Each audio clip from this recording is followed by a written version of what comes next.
Welcome back to the REI Agent. We are here with Nick Waldner. Nick, thanks so much for joining us. Yeah, no problem. Excited to be here and share some thoughts. Yeah, I'm excited too. Let's just first of all get like a bird's eye view of your world right now. What's your business look like? Let's see. I mean, first and foremost, husband, father, 3 kids, 7, 4, and 2. So there's a lot going on at our house. At the same time, running a real estate team, we sell about 450 homes a year across the state of Maryland. On top of that, not only am I buying properties to hold or properties to flip, I'm also teaching and getting my team involved in investing themselves. So we have, I think 67% of our team has at least one rental property. Many of them have multiple renter properties partnered with me on their own. So we are constantly looking at a way to build wealth through real estate. That's awesome. That's so cool. I love it. Tell me what part of Maryland. So you said you all across the state you operate, but are you close to the DC area? Yeah, so we're pretty much the entire state of Maryland, except for if you go far to the east, you get to Ocean City. Far to the left, you get to Deep Creek Lake. Everything else we cover. There's 23 agents on the team, and we have 2 or 3 that live in just about every county. So if you tell me where in Maryland, I'll tell you exactly who to work with. I've also got a great agent in Northern Virginia who he just sold an $8.75 million home, which is pretty awesome. Wow. And then we step over the border in Pennsylvania and Delaware when needed, but really that is within 30 minutes of the border. Sure. Okay, that's cool. We're not too far. We're in Harrisonburg, Virginia. So yeah, a little bit south of DC. Yeah. But we're your northern neighbors. Yeah. Yeah, I love it. Well, I mean, what got you into this crazy world of real estate? Man, real estate for me was just in my blood. My mom was in real estate when I was a kid. I was putting up signs by the time I was 16 and installing lock boxes. And I just saw that world of entrepreneurship from the very beginning. I read Rich Dad, Poor Dad, and like probably a lot of the listeners thought, oh, this is awesome. I'll make 10 offers, I'll buy 10 properties, and I'll never work again. And somehow it's a little bit harder than the book made it out to be, but I will give it credit for how it got me started and all that. I mean, that book has changed so many people's lives. Mm-hmm. It really has. No, I love it. It's so what age did you get licensed? Was that the first step, or were you trying to invest first? No. So when I was 18, I read the book, and that's when I decided, all right, I'm going to buy property. I started running a seasonal business in Ocean City, Maryland during college, a couple of years after college. And then I opened up a franchise with Cold Stone Creamery, so the ice cream franchise. But we actually took on the franchisee where we were a franchisor, where we had all the franchises in Maryland, Delaware, Pennsylvania, southern half of New Jersey, DC. And we were opening like 50 some stores a year. Wow. And that was my main focus. And then I decided to parlay all that and move from that, completely get out of it in like 2002 or 2003 and move completely into residential real estate. So that was a big leap of, I understood the franchise world. We did really, really well. For some other reasons, I decided to get out and jumped into residential. Man, that's interesting. Not people don't normally go that way. Yeah, I went I'm not going to go in real estate. My mom sells real estate. I'll never do that. And then I eventually came back to it and saw like, this is a great opportunity to actually, I came to my mom and I said, Mom, I read the book a few years ago and it told me to make 10 offers on 10 properties at 50% of value. I want you to write 10 offers for me. And she rolled her eyes, but supported me and said, I will teach you how to write 1 offer and you can write 10 of them if you want. So I wrote all 10. I sent them out. Guess how many houses I bought that day? None. Not a single one. But one of the houses I had saw that I had made an offer on, I ran into a buddy and he said he was looking for a house. And I said, well, I just saw one that was very similar to that. I took him to go see it. He liked it. And I was like, man, this business is easy. Sold him the house, made a commission, and that was it. I was like, all right, this is going to be my business. So were you working under your mom kind of at the beginning then? My mom did something really smart. When we were kids, she gave my brother and I a car that she paid $500 for. And she said, you have this as your car. If you want a better car, you got to go out and work and you got to earn it. When I got into real estate, she said, I'm your mom. I'm going to teach you everything I know in real estate, but you're not going to take a single one of my clients. We're not going to partner. You are going to live or die completely on your own. And honestly, I thought, nah, she's probably going to give me some business. And true to her word, she was cutthroat. It was nothing. She was the greatest mentor and teacher, but it was, you will live or die in this business based on your work. And that was the best way to learn this business. Yeah. No, seriously. I mean, like like learning from a seasoned person is valuable, and having that person you can go to all the time is so valuable. But yeah, if you don't learn that you have to, the outcomes are related to what you put in. Yes, exactly. That's great. So how long until you started this team? Yeah, my first year, I was like rookie of the year, feeling all cocky and confident. By my third or fourth year, I was like number 3 in the office. And again, I'm feeling all about myself. And I can remember having this girlfriend, and we got into, I would call it a heated discussion. And that's where she told me, you work too much. All you do is work. All you care about is work. You're going to be, you're a terrible boyfriend. You're going to be a terrible husband. And she slammed the door in my face. And I thought at 25, 26 years old, I thought, she's crazy. So then next girlfriend, fast forward a while, we get into a heated discussion. She goes stomping off to the door, stops at the door, turns around, and she says, you're a terrible boyfriend. All you do is work. All you care about is work. You're going to make a terrible husband. And she slams the door and she's gone. And I thought, she's crazy. My third girlfriend, this is where I'm not that smart. It takes me a while to pick up on things. She's storming off towards the door, and I am in my head thinking, wait, before you go, let me give you your script. I already know what you're going to say. Let me get you prepared. And she said, you're a terrible boyfriend. All you do is work. All you care about is work. You're going to be a terrible husband, and you're going to be a terrible father. And she slammed the door. And I remember in that moment, I was sitting there. I'm now 100% single. There's no thoughts of marriage or kids or anything like that. And I'd realized at that moment, if I continue running my business as a single agent, trying to do everything, I am going to be a terrible father. I am going to be a terrible husband. I'm not going to be around for my family.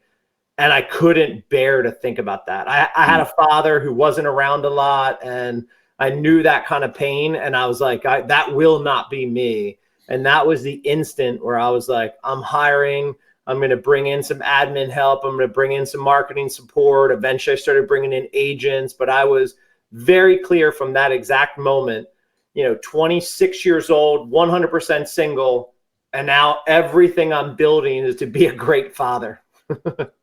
Oh, wow. That's amazing. And like you said at the very beginning, when I said bird's eye view, you mentioned husband, father first. Yeah. And if you're watching this, you can see that underneath he has it in that order as well. So it was a very clear line in the sand you drew that was your priorities. And one of the things I talk about all the time is if you don't, plan, if you don't have the vision of what you want your life to be, if you don't orchestrate it, if you don't, intentionally live in a certain way, it will happen. Life will just happen to you. And in this business, it's going to be exactly like you talked about. I mean, you can just be consumed by constantly working.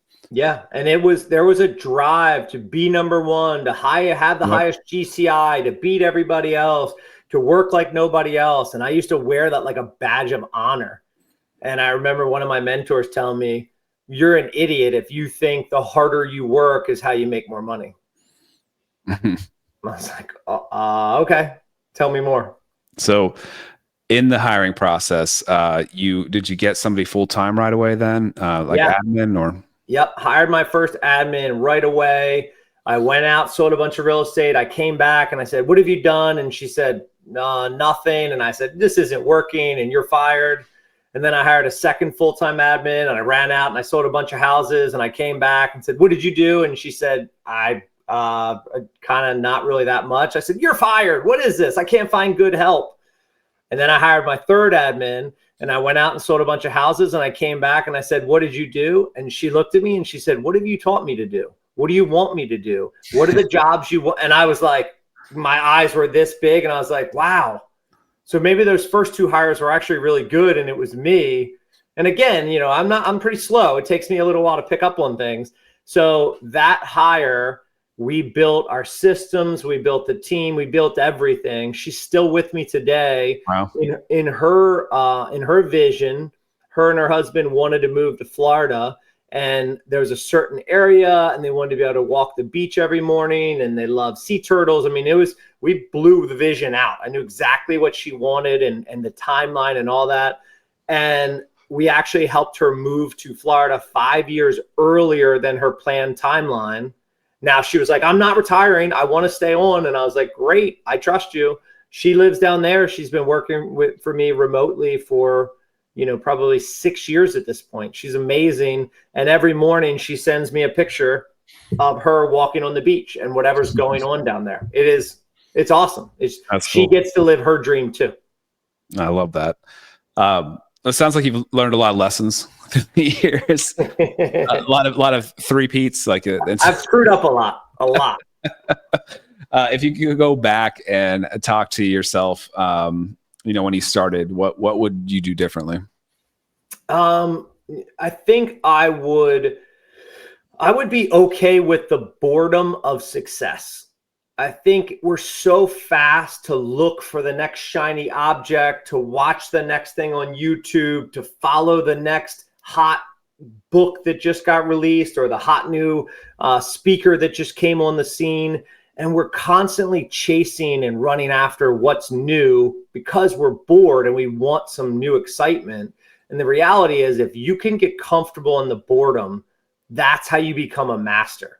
When I look at everything I've built in my life, it was time that made me look like the genius. If I did it long enough, over time, eventually I look like a genius. And every hotshot thing, every single tech thing I bought, all this other crap that I stuck on my business, 2-3 years later, I'm like, what am I paying for? This is such a waste of money. And it was all not just a waste of money, it was a waste of time. I spent way too much time focused on that dumb stuff when I could just do the fundamentals and the basics better than anyone and make more money than anyone. Yeah, that makes sense. That makes a ton of sense. So now that you're more balanced and you have help and all that stuff, how are you able to live better with your family and for your personal health because of these systems and people that you've brought in? Yeah, I'm glad you said your personal health, because I think that's what we all think, like, well, they're a celebrity, so they have, I'm thinking of Hollywood stars, and they have, a personal trainer who comes to their house, and they have a chef who's there on site making all their meals, and they have this and they have that, and their life is so easy. And the reality is, like, none of us are getting to that level. None of us are having that type of atmosphere where we're going to shoot a movie for 4 weeks to make $12 million, and then we have the rest of the year to do whatever. In our world, like, you have to figure out what works. So, like, for my health, I'm 46 right now, and my Whoop tells me I'm 40, which is pretty awesome. So my biological age versus my chronological age. Yeah, exactly. And it's all because of sleep. It's all because of stress. It's all because of the way I eat, the way I work out, all those things. I'm a 5 a.m. guy every single day, which means I'm in bed and trying to be asleep between 9:30 and 10. I wake up at 5. I go to do my workout from 5:30 to 6:30 because I know no one in my family gets up till around 6:45. So if I'm back by 6:42, my first son wakes up at 6:43, like on the dot. My next son wakes up 10 minutes later. My daughter wakes up 20 minutes later. My job is the morning routine, getting them up, dressed, teeth brushed, getting them fed. And I look at that as like, hey, the first hour and a half of my day is for me, my health, all of my supplements, everything I do for me personally. And then the next hour and a half is for my kids. This is not, I have to get them ready for school, but like, this is my moment. Like, this is, once they're off to school, I don't get to see them the rest of the day, but now I get to be that present father that figures out, what do you guys want to make? Okay, do you want sprinkles and whipped cream on your pancake today? Like all the silly stuff that I get to be a father. And then at 8 o'clock, my day starts. I'm off. I've got an 8:15 leadership meeting, an 8:30 all team meeting. And like my day is structured and set. And then by 5:30, I'm done. I'm coming home. I'm sitting down with the family. It's dinner time. There's no phones. There's none of that. I'm spending time with them. Maybe we go out for a lacrosse ball. Maybe we go out and shoot baskets. And then like 7:30, 8 o'clock, they're going down. I'm putting them down for bed. And now it's time to, okay, what did I miss? What do I need to answer? What do I need to respond to? Like just little things while I'm doing whatever. Like while I'm just kind of calming down. 9:30, bed, start all over again. It feels, I guess when I say it like that, it feels so regimented. It's like, oh, I wouldn't enjoy that. But I love the time I get with my kids. I love the guys and the girls I go to the gym with every morning. And we have kind of like a cult, because how many people get up and go to the gym at 5:15 in the morning? So those people you get really close to, and the people I work with all day. And like all of a sudden, like it's a planned life that I enjoy all the parts of it. Yeah. Well, I mean, Jocko says discipline equals freedom, right? So I mean, I think it's so true that if you don't discipline yourself and don't regiment yourself in certain ways, life just happens to you. And so like you feel like you don't have time to work out. You don't, and then you're not present with your family because you like haven't set time to do the emails or whatever you need to. So it's great. Wait, so this is how crazy I am. So Jocko, with the Navy SEAL guy, same guy, he wrote a children's book, and it's called The Way of the Warrior Kid. And I have read it with my son, I want to say 900 times. And I'm telling you, it is written for a child, and they truly understand it. And when I say discipline equals, both my boys yell freedom, like they get it. Okay. But it is also pouring into me every time I read it with them. It's reminding me of those little fundamentals. It's a great book. I know that sounds silly because it's a kid's book, but if you have a little boy or a little girl, I would say age 4 till probably 12, go out and get it. There's three different versions of it. And it's like when they're really small, they're a little bit older, now they're in middle school. It is an awesome book to teach those fundamentals. I'm 100% behind that. I've never heard of that. It's amazing. It's fantastic. There's been so many of these. Like I worked as a behavior specialist in the school system before I got into real estate, and I did a lot of work with kids with like things like, you know, the 7 Habits of Highly Effective People and all that kind of stuff. And they have a teen version of that I actually found like I could relate to better. Yeah, exactly. It's crazy how good it is. Like I could tell you the characters, and I'll say to my son, like, you know, just the little stories and the fables that are in there that make you understand it. And I'll say, you know, well, should Mark gotten in trouble for that? Well, yeah, you got to take ownership. It's 100% on you. You've got to take responsibility for everything. Well, is it okay that Mark did that because Nathan was being a jerk? No, Mark still has to control his emotions. And I'm telling you, we use it all the time. I've got a 3-year-old, a 5-year-old, and an 8-year-old. So you're in. You are in. Your 8-year-old is going to love it, and your 3-year-old is going to slowly start to get it. Your 5-year-old is going to be good too. Sure. That's amazing. I feel like there's a lot more like parenting things we could talk about, but I also wanted to get into your investing.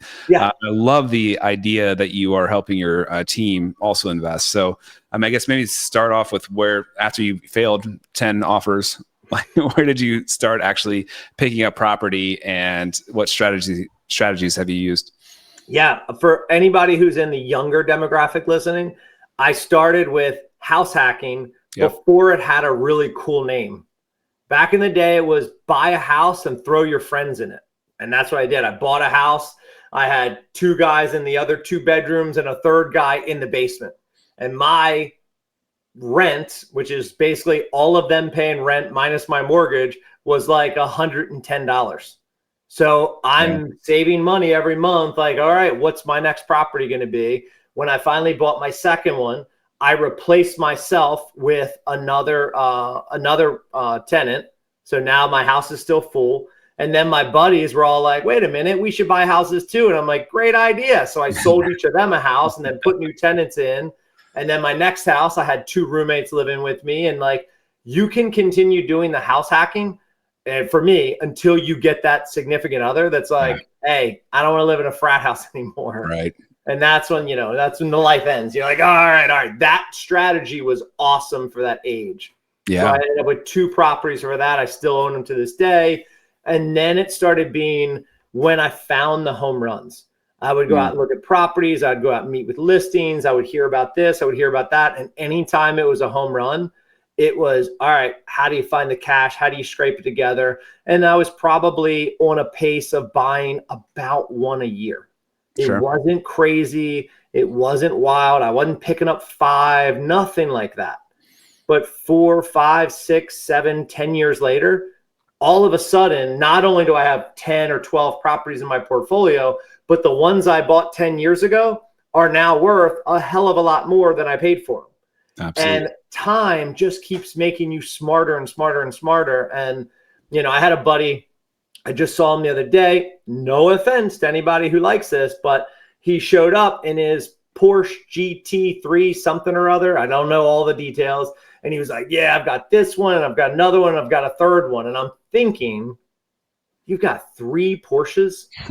How many rental properties do you have? How many businesses do you own? Where do you put all your money? And apparently it's all in Porsches. Right. And that's what he likes. And I've got no problem with that. But I knew from Rich Dad Poor Dad, my long-term vision did not include 3 old Porsches. It included 35 houses that were paying my bills. And that's the only way to do that is to start buying 1 a year. And then all of a sudden you're buying 2 a year. Then I got into multifamily, and I started with buying it with others. And then, just as an LP, a limited partner. And then it was, okay, now what about shopping centers? And we bought our first shopping center 1.5 years ago in Indiana. We're talking like big Best Buy and Target and like all that kind of stuff. And now we're looking for the next one of those. And like, it's monopoly. That's all it is. I started buying one house that I lived in personally, that I filled with a bunch of my buddies, to buying, to having conversations with Best Buy about right sizing their store so that we can make room to put an Ulta in there. That's amazing. I like your story is like literally my book. It's exactly what I preach. It's perfect. I mean, it is 100%. Like when you're young and flexible, buying one at a time, you get the lower down payment, and one of the things I think I talk about in the book too is to consider is that when you're getting into real estate, there is the burn the fleet model, and there is advantages to just jumping full in, but you're not going to qualify for a mortgage for 2 years if you do that. So maybe consider keeping a W-2 a little bit as you're kind of starting and getting your feelers out, buying your first house, and then jump in and taking a leap. Yep. Fill it up so you're not worried about the mortgage payment, because also not having expenses or as little as expenses as possible when you're starting out is great, because you never know when the next paycheck is going to come until you get more busy. But I love living with my buddies. I thought that was awesome. Yeah, one of my buddies, I still golf with him. He lives right down the street. We're at the same country club, and we joke about that. And he tells the stories like 25 years ago, I lived in his basement. Yeah, no, it's great. And, and then on top of that, you mentioned having, like the whole Porsche thing. Like, I think that's another stigma or thing that people think they need to have a fancy car when they start this business. No. And I think like really, if you're providing good value, they don't care if you show up in like an old Corolla or something. It doesn't matter. It's who you show up as. If you show up and I look at you and you are young, hungry, and a hustler, and you're going to go out and work harder than anybody else, I'll take you over the guy in the 3-piece suit who shows up, who looks like, I'm not interested in doing a day's work. I look really good and I've done this for a long time. So you just need to believe in me. Nah, give me the kid who's going to work their ass off. Yeah, 100%. And then, like you said, like some people are car people, and that's nothing necessarily wrong with it. But keep your lifestyle low, like build up that passive income to pay for that stuff later. And you'll be so thankful you did. Well, the difference is, like, for me, I would always, this is not advice. Don't take this as sound fundamental advice, but this is what I would do. I would work. I'd be depositing commission checks left and right. And then I would look up and I'd have a bank account that would tell me, hey, things are pretty good right now. You can relax a little bit. And I did not like that. So I would immediately be like, oh my God, I have $60,000 in my checking account. I got to go buy something. And I would go buy a house. Yeah. And I go find a house for 300,000 and I put down the 60 grand and I would be dead broke again. And then I was like, oh God, I'm broke. I need to go out. I need to work. And I'd go out and sell a bunch more houses. And then I'd look up and I'd have 75,000 in my account. And I'd be like, oh, I could probably take a vacation. Nope. Got to buy something. And I kept buying things to keep money out of my bank account. So I never felt like I could relax. I think the more successful you get, it tends to make us feel more and more comfortable. And when you become comfortable, you don't push, you don't make that extra phone call, you don't drive that extra mile, you sit back a little bit because you can. And that is the enemy of how to get to the big levels. Yeah. And then I want to highlight more about your story too, about how, picking up these properties and holding them for a while, how they increase in value. You mentioned being an LP in a syndication, which is amazing as a real estate professional. You get great tax benefits. If it can be a really good, very passive thing. But if you're not making $200,000 or $300,000 a year, but you have $1 million in net worth because of all these rentals you picked up over this time, you now are able to invest in things like this. / you are now going to be sitting on potential capital to go into something crazy like a shopping center with a Best Buy.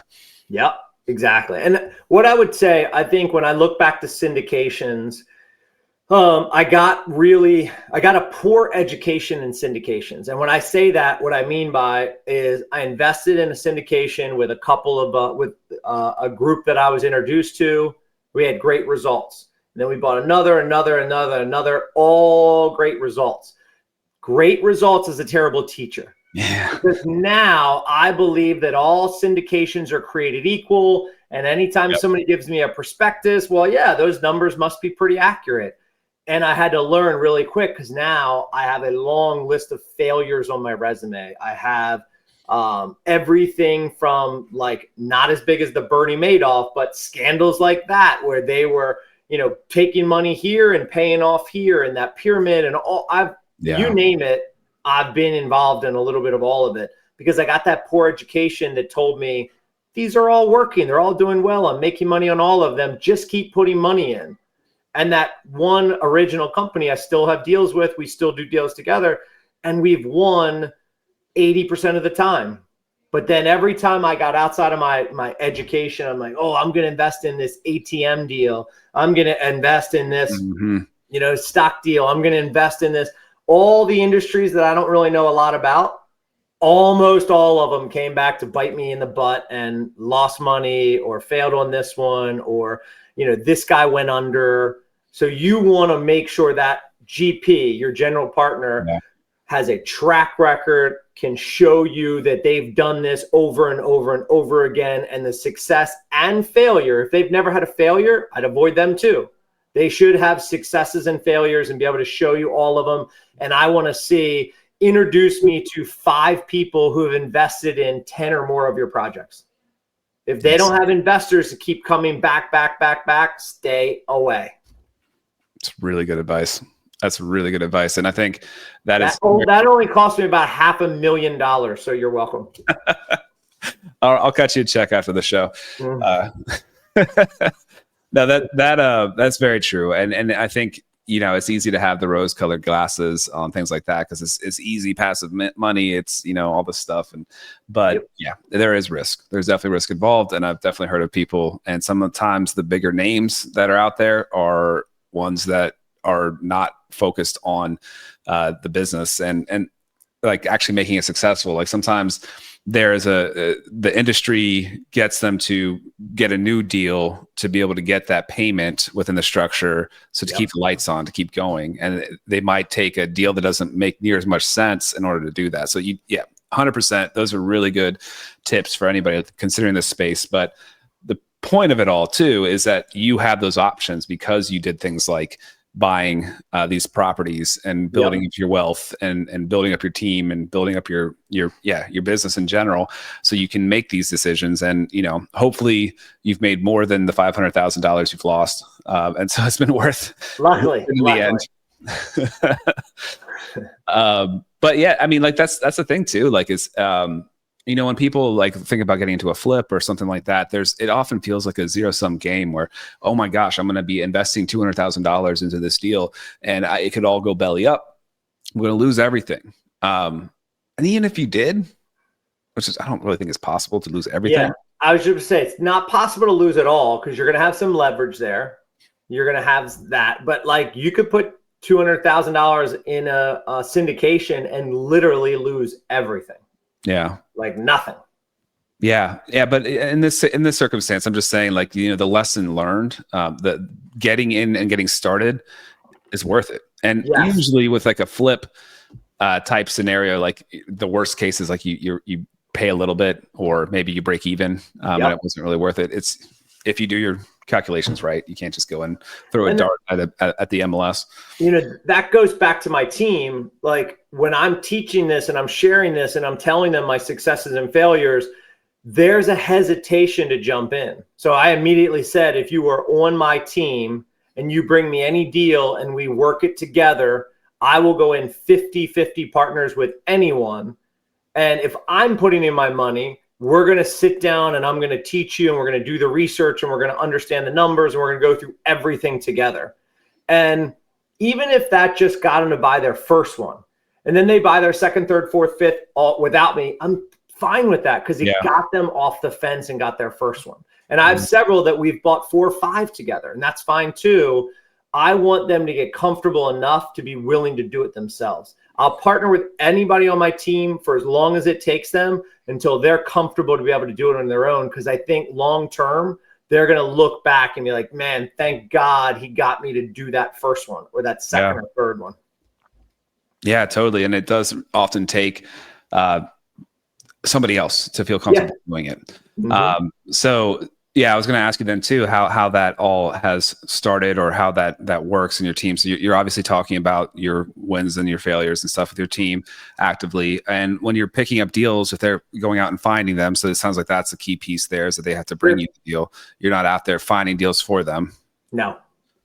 Which makes sense. You got to put skin in the game. Yeah. And the reality is they might be bird dogging and looking for deals, but we might only buy 1 in every 20 deals they bring, which means they're getting an education on the analysis 19 times before we buy that one.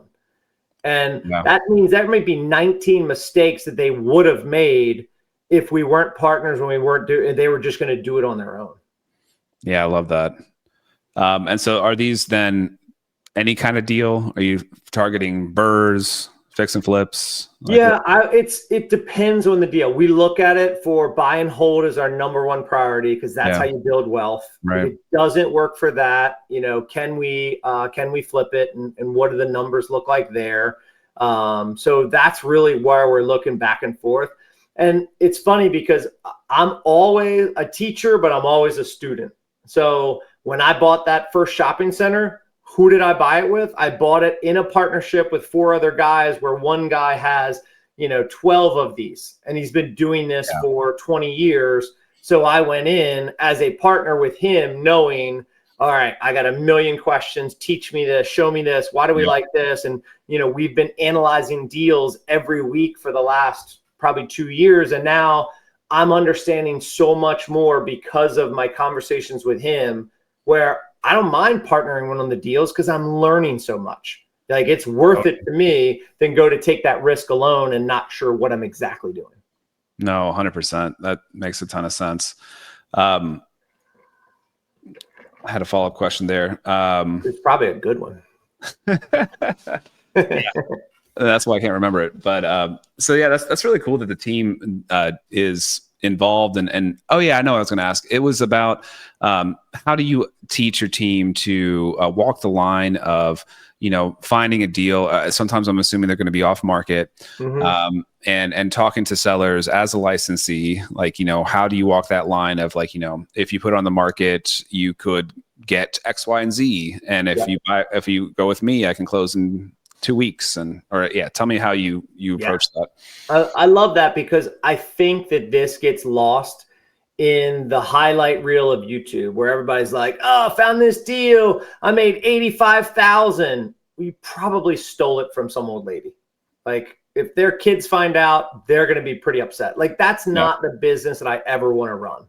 So when we go and we sit down with a seller and we're looking at those, especially the really terrible, the horrible houses that you buy that are probably the best buys to turn around and make money on. Right. Those are the ones where we sit down, and up front it is, hey, we're a licensed real estate company. This is what we do. We're going to give you 3 different options, and you're going to be able to make the best decision for you. The first option is convenience, easy. You pick the close date. You don't have to take anything with you. There's nothing simpler. No repairs, no appraisal, nothing. It's a cash offer. The downside is it's going to be the least financial, but it's going to be the least work. That's one option. The next option is to sell it as is on the market. This is where we're going to put it on the market. You could have inspections. You're going to have buyers coming through. You know, we're going to ask you to do certain things to clean up the house and make it safe to get in and out of. And then our third option is we will partner with you. We'll renovate the entire process together. You put money in, we put money in, and we sell the renovated property. And this is what you can obtain in the market once all that's done. Now, if I'm buying it cash, I want you to know that I'm going to put all the money in myself, and this is what we're aiming for. There's no guarantee we're going to get there, but that would be our goal. If we put it as is, maybe you only need to spend $10,000 getting stuff cleared out and doing this and doing that and getting it on the market. And then obviously, if you want to put the money in to renovate it, we'll help you with contractors and all that, and it's going to be approximately this amount of money. What sounds like the best option for you? And we find that a lot of people in that scenario where their house is just awful, they just want out. They just want to walk away. Hit the restart button, kind of. Yeah, and I tell people all the time, there's nothing wrong with that. It's almost like if you've ever sold your car and you're going to buy a new car, and the dealer says, "Look, I'll give you 10 grand for that," and you're like, "Man, I could probably put it online and get somebody to give me 11, and then I got to take it to the DMV and get the title transferred, and I got to get the money from them, and I got to get it inspected." You know what? Just give me the 10 grand. It's not worth 11.5 and going through all that hassle. Now, if the dealer says I'll give you 5 and I can get 11.5 if I sold it myself, all right, my next move, I'm going to CarMax. What will you give me? And I'm going to try to figure out the best scenario for me that causes either the most money in my pocket or the least time and effort out of my day. Whatever is most important to me, that's where I'm going to lean. So we get really clear and we show them everything. Here are the comps of why your cash offer is here. Here are your comps if it's after renovation and what that would look like, you know, and we just have them initial each page that we reviewed it, we shared it, and they get to pick. I don't want to make my wealth off of the backs of anybody. I want to be really open. I want to be really clear. Yeah. And we have people that are like, "Man, I didn't know I could get that. Yeah, I've got some savings. Let's put money into it." And we're like, "Great, no problem. Let's help you." Yeah, I love that. That's perfect. And I think, people may also think when they're in this kind of scenario, if they're haven't thought through everything like you, that it's like, you're not going to want to tell them that you're going to get a profit for like taking on the risk and putting your capital into it and renovating it. Of course, you're going to get a profit for doing this. It's not like you're going to do that to break even. Yeah. And you are not a charity, and no one thinks you're doing it for the good in your heart. I think the more honest you are with people, the more clear what you're doing and why you're doing it. Hey, I can respect that. I don't expect you to work for free. Yeah. Okay, you buy it for this and sell it for this and you take that profit. I'm okay with that because I don't have any risk. I can just walk away. All right, that's fair to all of us. And that's what people want. They want a fair deal for everybody. And you're going to build the trust, and you're not going to ruin your reputation by and I love that you have the 3 different options that they reviewed it. That makes a lot of sense. Man, I need to have like a part 2 of this podcast. We flew through 39 minutes. This has been wonderful. I do need to move it into the golden nuggets. But there's been a million already, but do you have any golden nuggets for the listeners? Yeah, my golden nugget is find a mentor. Whatever age you are, whatever stage you are in business, like you have to become a student always.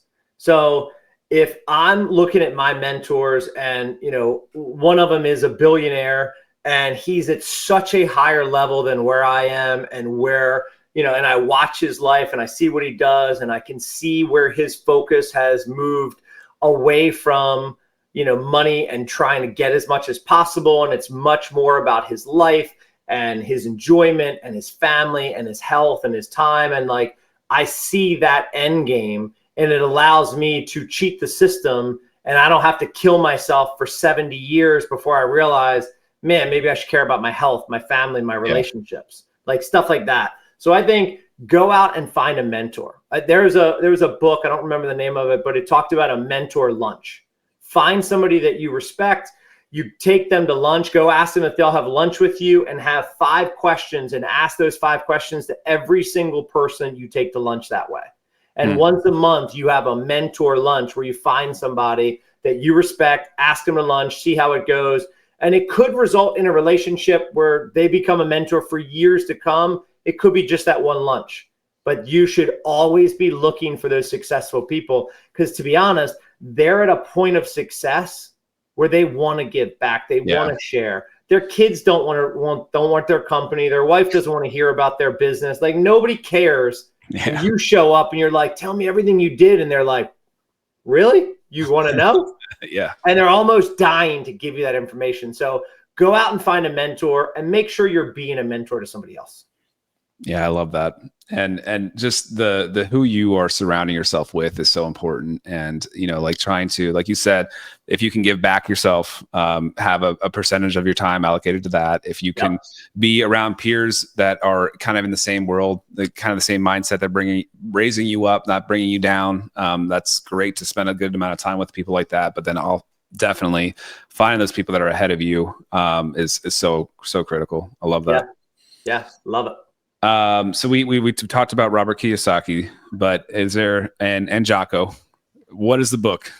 We got it. The 5 Types of Wealth by Sahil Bloom.